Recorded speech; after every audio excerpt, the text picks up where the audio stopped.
That's the end of non-allowed questions, so we're now coming towards Prime Ministers as we await. Can I wish the Leader of the Opposition happy birthday as well?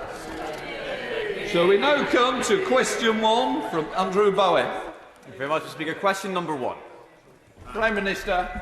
Thank you, Mr. Speaker. This morning I had meetings with ministerial colleagues and others. In addition to my duties in this House, I shall have further such meetings later today. Andrew Bowie. Thank you very much.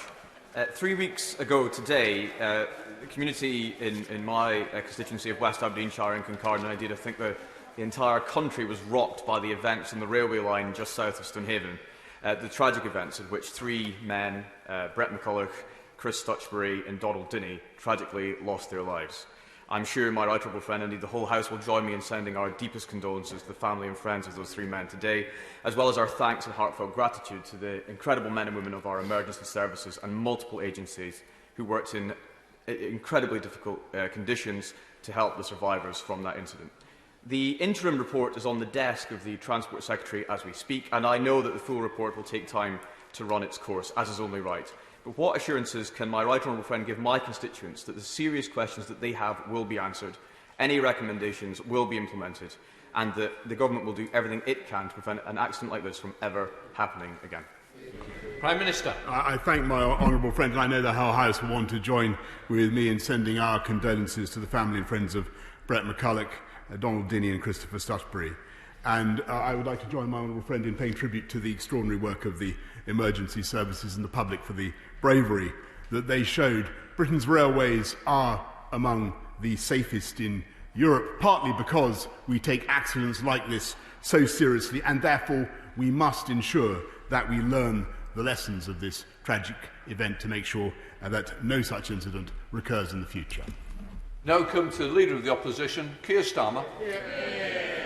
Thank you. Can I join with the Prime Minister on those comments about the tragic events of just a few weeks ago? Mr. Speaker, can I also begin by paying tribute to John Hume, who passed away during recess.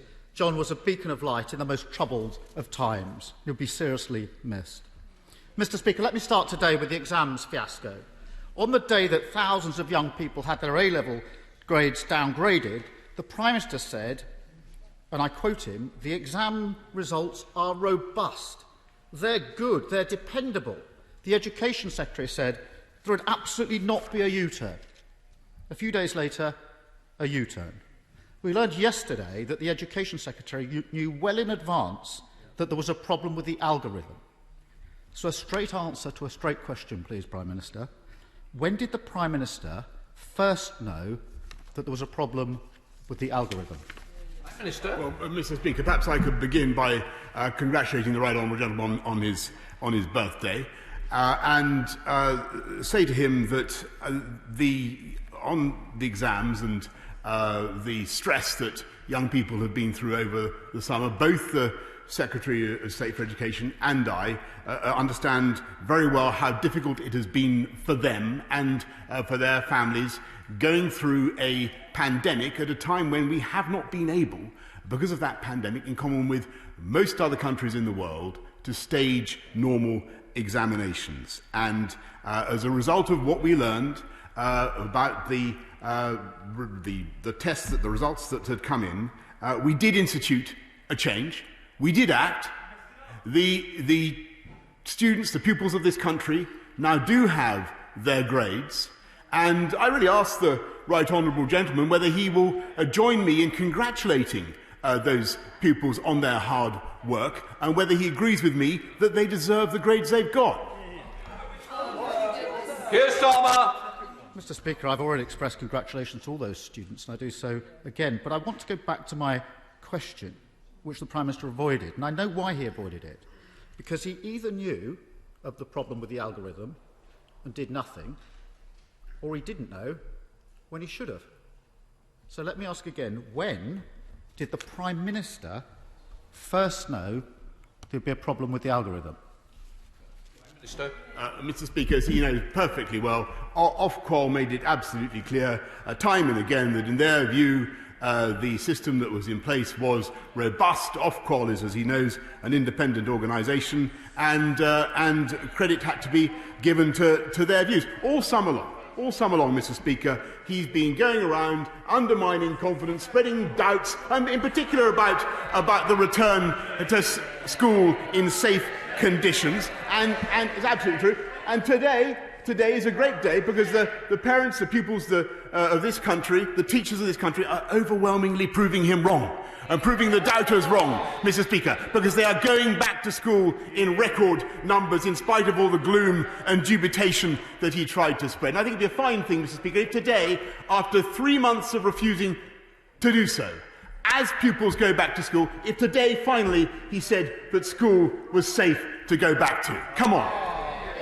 Keir Starmer. The Prime Minister is just tin-eared and making it up as he goes along. I'm surprised. The Education Secretary stood at that dispatch box yesterday and said and acknowledged that Labour's first priority has been getting children back to school. That's been our first priority. I've said it numerous times in this dispatch box. He knows it very well. He's just playing games.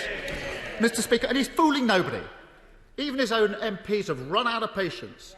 The Vice Chair of the 22 Committee, the MP for Broxbourne, has said the government says one thing on Monday, changes its mind on Tuesday, something different is presented on Wednesday. That sounds familiar, doesn't it? Another of his MPs, who wisely wants to remain anonymous, perhaps in the chamber today, he or she said, I am speaking for you because this is what was said, it's mess after mess. His own MPs, U-turn after U-turn. It's a fundamental issue of competence. God knows what's going on. There's no grip. His own MPs are right, aren't they?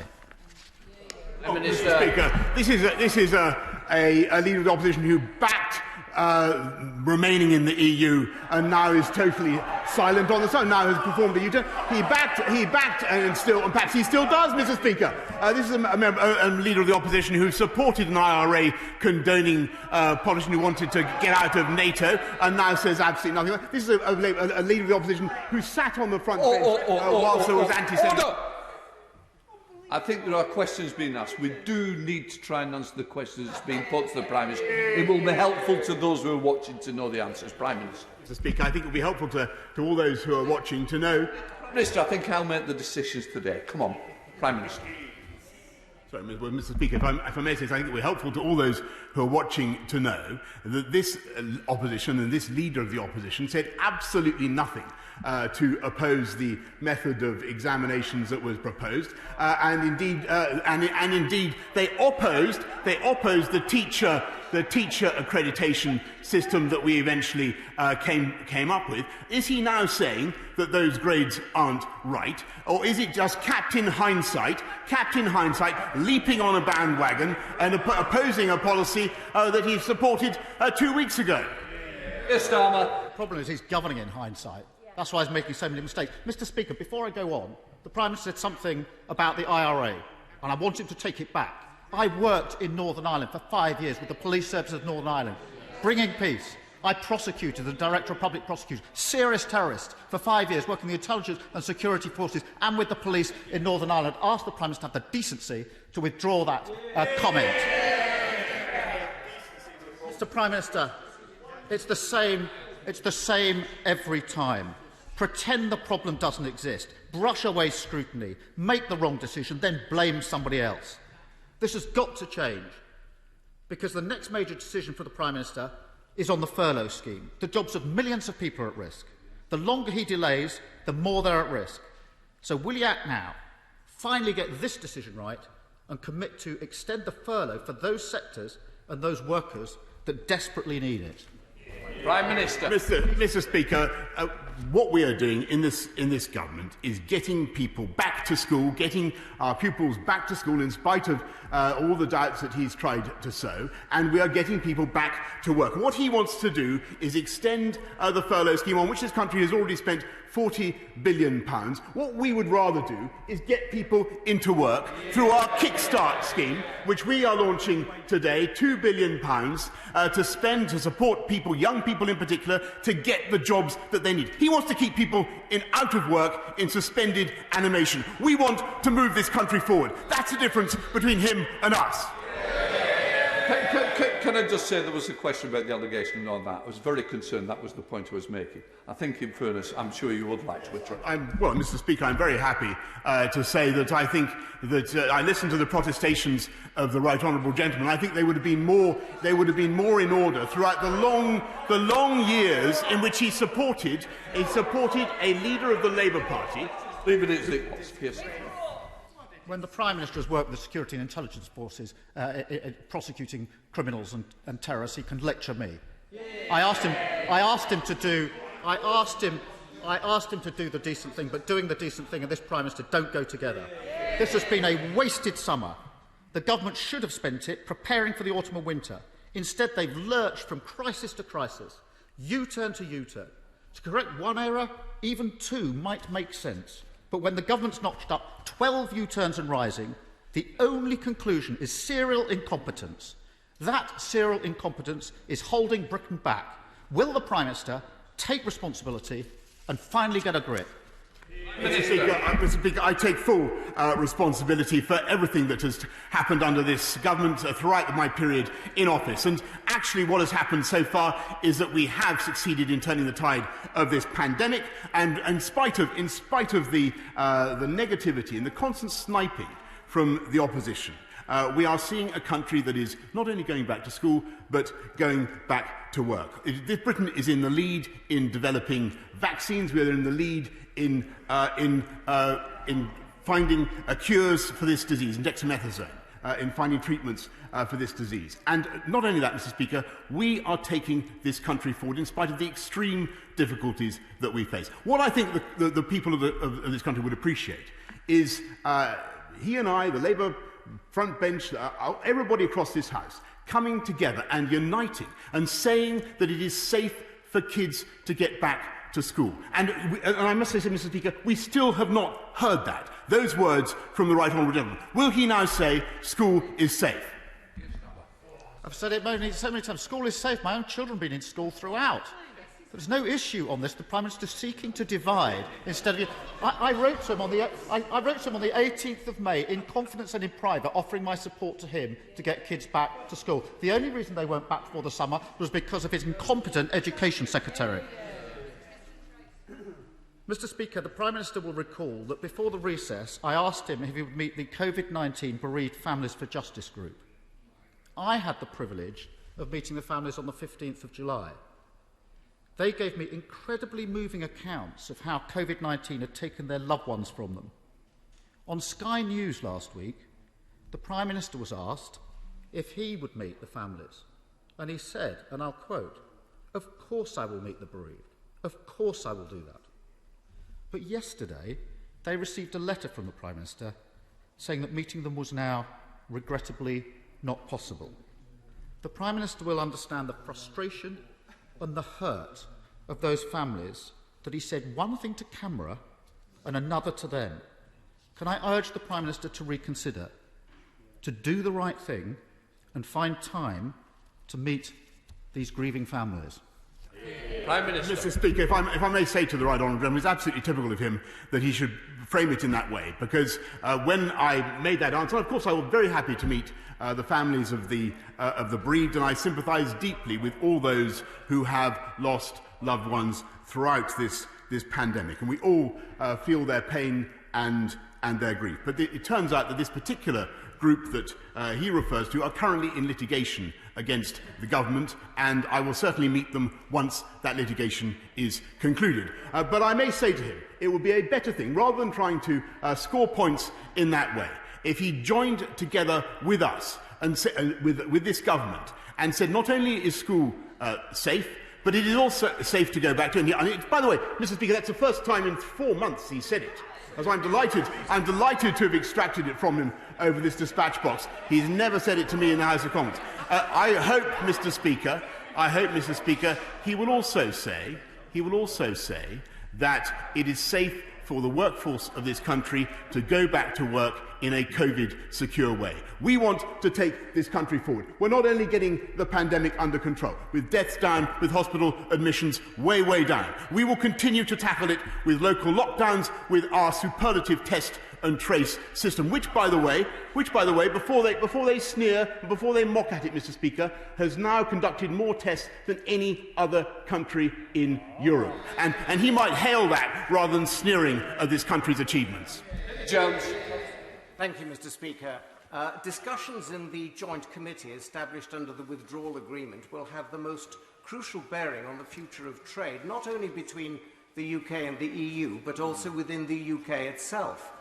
Unless otherwise agreed in that committee, goods passing from Great Britain to Northern Ireland will be subject to the full rigour of the European Customs Code and also to the imposition of tariffs.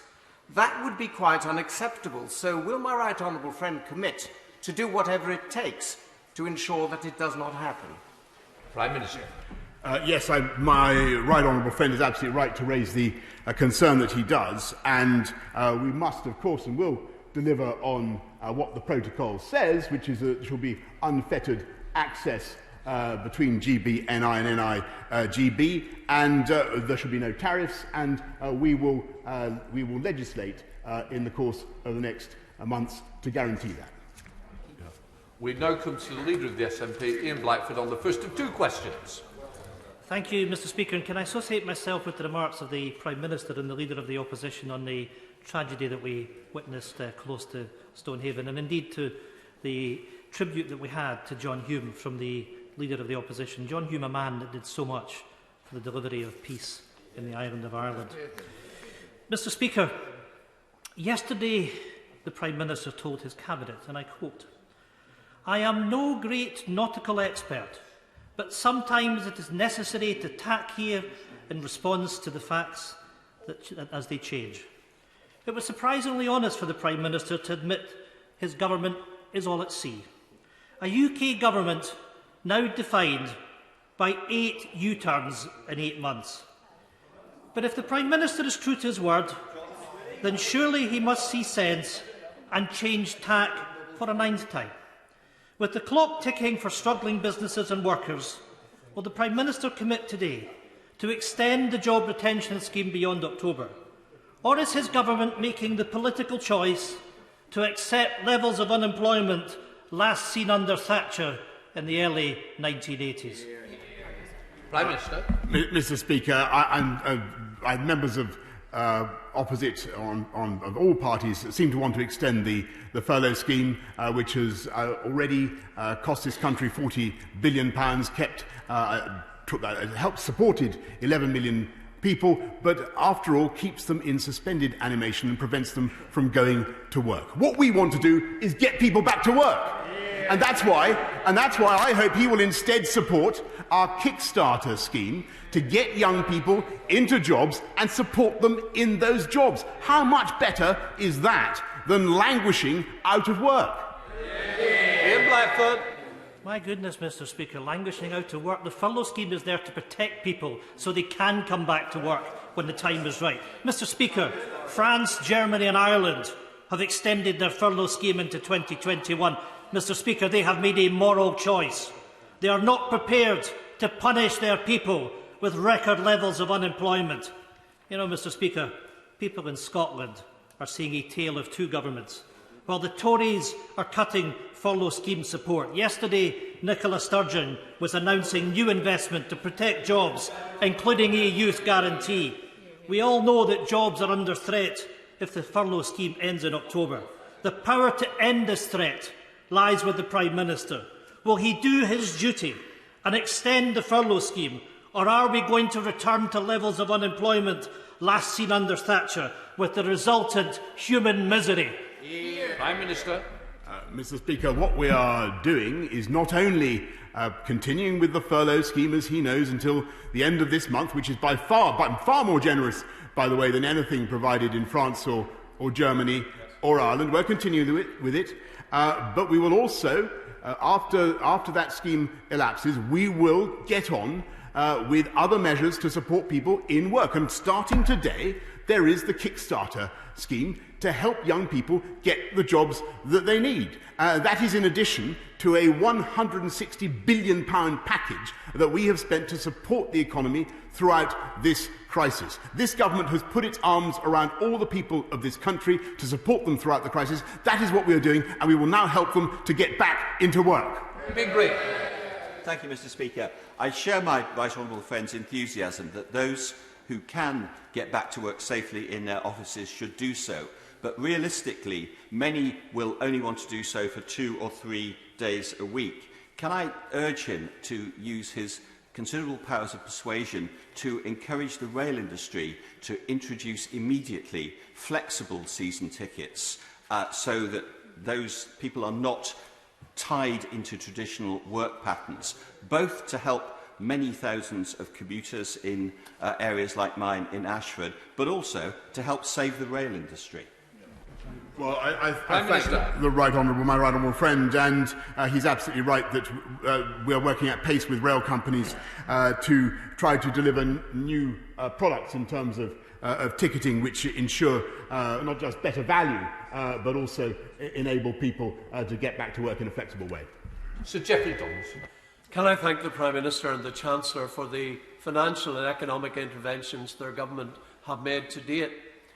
But he will be aware, as much as we want to see people back in work, that there are certain sectors, such as tourism, travel, hospitality and aerospace, where that will not be possible in the short to medium term.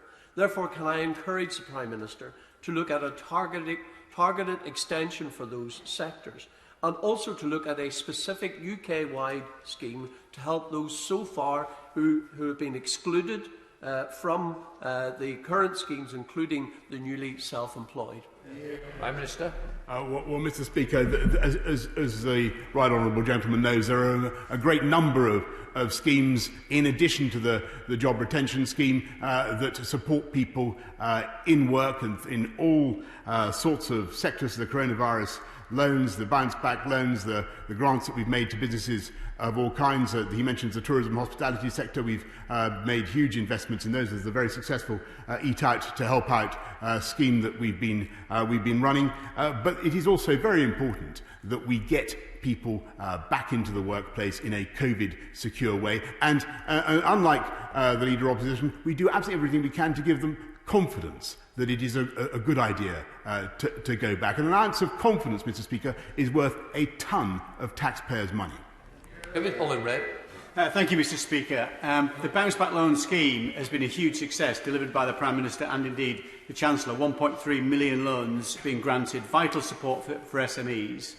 But the All-Party Group on Fair Business Banking, which I co-chair, has established that there are 250,000 businesses who currently bank with fintechs and alternative lenders who do not have access to those loans because they cannot get access to the Bank of England's term funding scheme, and lenders who do have those loans are not really accepting loan applications from new customers.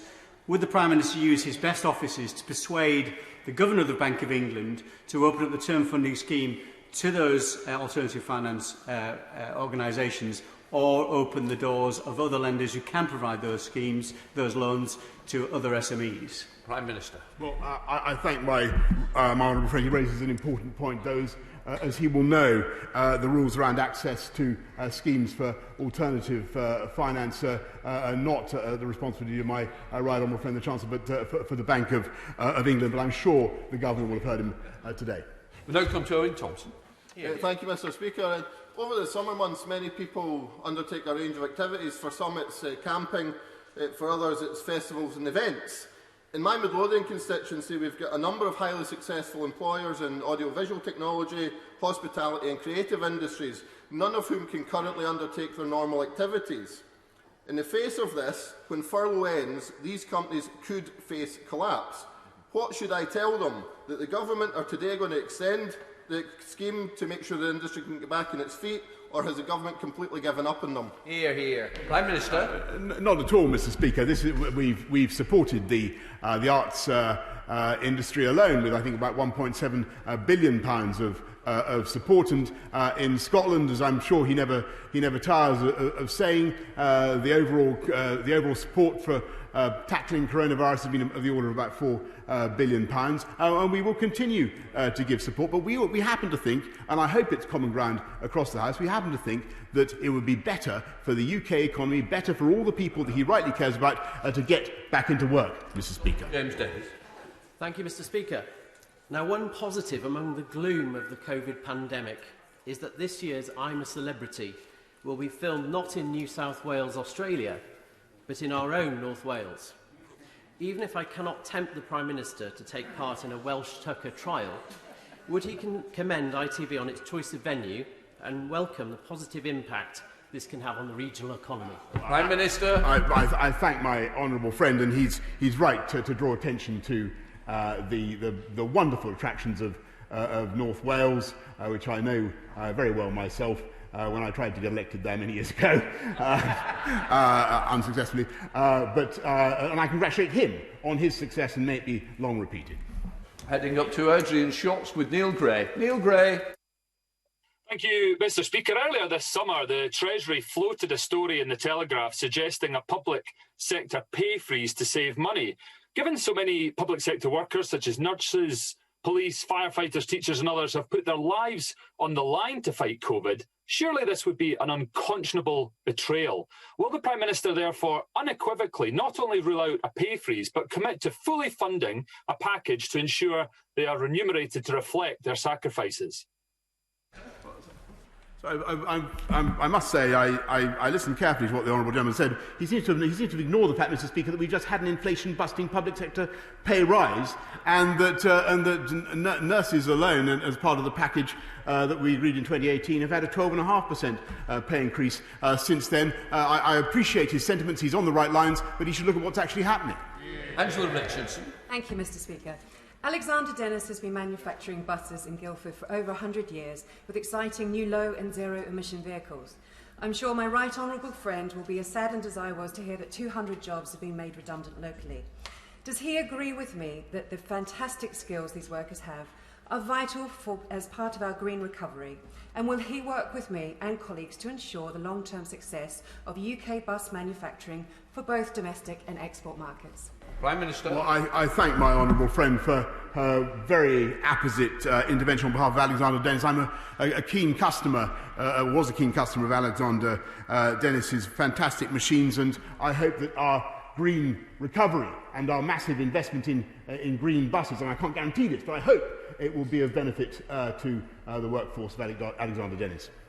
Heading to Swansea West with Geraint Davies. Geraint Davies.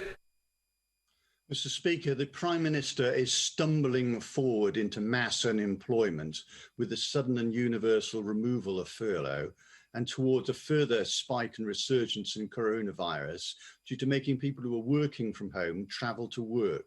In order to minimise further and future bad decisions and U-turns, will he fully restore the online Parliament so that all voters can be fully represented in all debates and all lawmaking, as happens in the Welsh Government and the Scottish Government and the Lords, whether their MPs are shielded or unshielded, so that we make the best decisions with the least harm during the pandemic and during the recession by the reintroduction of proper online democracy? Prime Minister.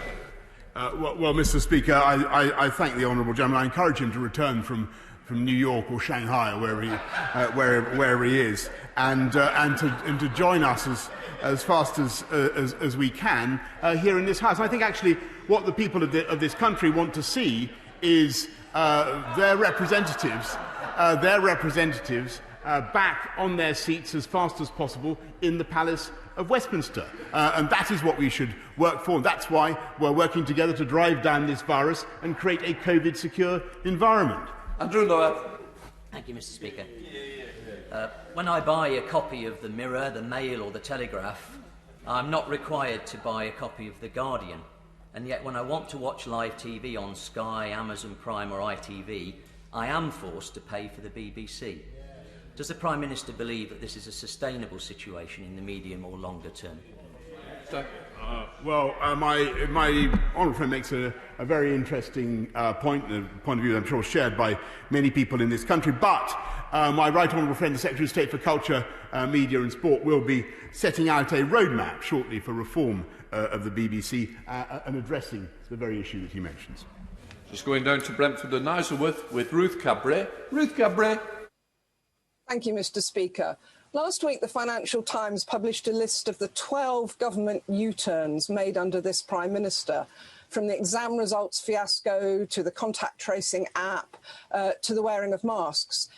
He's just said that he takes full responsibility. So I wonder which of those 12 U-turns is the Prime Minister's favourite? Prime Minister.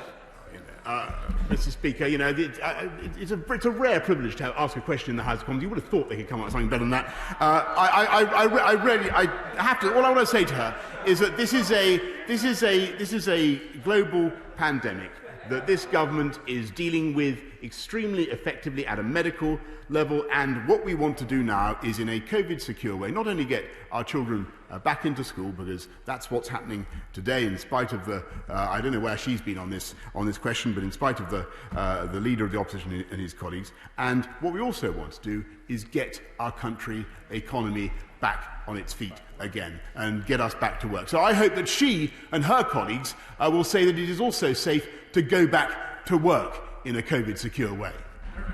Thank you, Mr. Speaker. My right honourable friend will be well aware that, welcome though it is, the start of the new term this week will be challenging for all schools.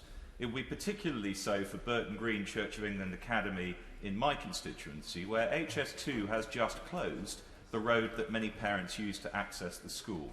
It's done that for several months with little notice or consultation, and contrary to assurances given during the passage of the HS2 bill. This is not, as my right honourable friend well knows, the first or only example of high-handedness or poor communication on the part of HS2. So will he please help me to require of HS2 that it does better for the people of Burton Green and elsewhere on the route? Yes. Prime Minister. Yes, Mr. Speaker. Well, I heartily endorse, I'm afraid, the sentiments that he's expressed. Anybody who's worked with HS2 over the last few years will know that they do treat local residents with, I'm afraid, a high-handed approach, or have done.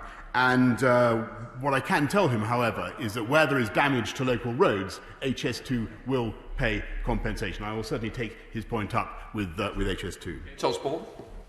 Thank you, Mr. Speaker. Low public confidence and social distancing measures means many businesses are struggling. If the job retention scheme ends in October, there will be catastrophic consequences for workers, businesses and the economy. So despite earlier waffle from the Prime Minister, I'm asking him again, will he commit to extending the job retention scheme, or are we to expect more government incompetence resulting in unnecessary redundancies and further strains on our already collapsing economy? Prime Minister. Mr. Speaker, I direct the honourable lady to what I've said already, which is that there will always be those who argue for an infinite extension of the furlough scheme and who want to keep people off work, unemployed, being paid very substantial sums for a very long time. I don't think that's the right thing. I think the best way forward for our country is to get people, as far as we possibly can, back into work. And there is the job retention bonus, as she knows, at the end of the year, and there are abundant schemes. Already £160 billion has been spent to support the economy throughout the crisis, and we will continue, as I said, to put our arms around the entire people to keep them going throughout this crisis. But furlough, indefinite furlough, is just not the answer. Lee Anderson. Thank you, Mr. Speaker. Our nation has a proud history as a safe haven for desperate souls. But now the asylum system is broken and being abused. So the people of Ashfield would like to know, when will the Prime Minister introduce legislation to fix the asylum system, which will save lives by taking back control of our borders? Prime Minister. I thank my honourable friend, and I have a great deal of sympathy with those who are so desperate as to put their children in dinghies or even children's paddling pools and try to cross the channel. But I have to say that what they are doing is falling prey to criminal gangs, and they are breaking the law. They're also undermining the legitimate claims of others who would seek asylum in this country. And that is why we will take advantage of leaving the EU by changing the Dublin regulations on returns, and we will address the rigidities in our laws that make this country, I'm afraid, a target and a magnet for those who would exploit vulnerable people in this way. Gavin Robinson. Very grateful, Mr. Speaker, and I trust that the Prime Minister had an enjoyable visit to Harland & Wolff's new yard in Appledore. He knows well the mother yard of Harland & Wolff in my constituency of East Belfast, and I just ask that the Prime Minister not only recognises the important strategic purchase of Appledore, but recognise that Harland & Wolff are now in an incredibly well-placed position to assist this country in our future defence needs. Prime Minister. Well, I'm grateful to the honourable gentleman, and yes, it was incredibly exciting to go to Appledore and see the potential of that yard, and to see what Harland & Wolff is doing there. And also, of course, he's absolutely right in what he says about the potential for various other contracts, both in Devon and in Belfast. But I can't give him now the kind of guarantees that he wants over this dispatch box. But watch this space. Mr. Blackford, you haven't given me notice of this point of order. I think it is important just to clear up this matter. It isn't normally that I would allow urgent questions to be interfered with or statements. So therefore, on this occasion, I'm going to allow it. Ian Blackford. Thank you, Mr. Speaker. I'm most grateful. On Friday the 21st of August, the Daily Mail ran a front-page story revealing the location of the Prime Minister's holiday in Scotland. This was a violation of his family's privacy that neither myself nor my party in any way condone. Later the same day, a senior Conservative source in Downing Street told the Sun newspaper, and I quote, "The finger of blame for all this getting out is being pointed at the SNP, particularly Ian Blackford, who is local." This was subsequently repeated in a number of newspapers and broadcast outlets. This allegation and briefing was entirely and deliberately false. It was a targeted political smear from the Prime Minister's office. The photographer who provided the material for the original Daily Mail front page later confirmed that I was not the source in revealing the Prime Minister's location. A location, I might add, I was not even aware of. However, by this point, the damage was done. This matter has not only been the worst kind of political smear, the false allegation has equally resulted in security implications for myself and my family, given its serious and personal nature. You know, I can see the Prime Minister pulling a face, but all you have to do is to go to social media and see the threats that I was then forced to witness. It is a very serious situation when the apparatus of the UK government can be deployed in this way, manufacturing false briefings in order to attack an opposition politician. I raised this issue with the Prime Minister's office in writing. However, as I have not received a response, I am raising this point of order today to ensure these false briefings are now stopped and are never repeated for any parliamentarian. Prime Minister. Mr. Speaker, may I first of all say what a wonderful staycation holiday I had in the Right Honourable Gentleman's constituency. What a fantastic part of the world it is, and how thoroughly I commend it to everybody. It's absolutely beautiful location. He's very lucky to represent it. On the substantive point that he raises, I'm very happy to accept the assurances that he gives. However, I just draw his attention to he talks about going to social media. I draw his attention to a tweet by a chap called Torquil Crichton on 17th of August, saying, "Ferocious midge count in Wester Ross tonight, I hear, must be bad if you're fair-skinned and camping," and to which an account that purports to be the Right Honourable Gentleman, but I'm sure it isn't because of what he has just said, says, "I wonder if an education at Eton stands you in good stead for these blighters." Anyway, Mr. Speaker, I'm sure that he had I'm happy to accept his assurances and his protestations, and I think we should leave it at that, Mr. Speaker. Yeah. What I would like to say, obviously, Mr. Brennan, thank you. Can I just say what I'm very concerned about is the security implication to the Prime Minister and the security implication to the leader of the SNP. Please, can I just say to everyone, let's be very, very careful and let's learn from this. And obviously, it is on the record from both parties, and I hope we can draw a line under it. But please, let's take each other's security very, very serious. Thank you. In order to allow the safe exit of honourable members participating in this item of business and the safe arrival of those participating in the next, I am now suspending the House for 3 minutes. Order.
We now come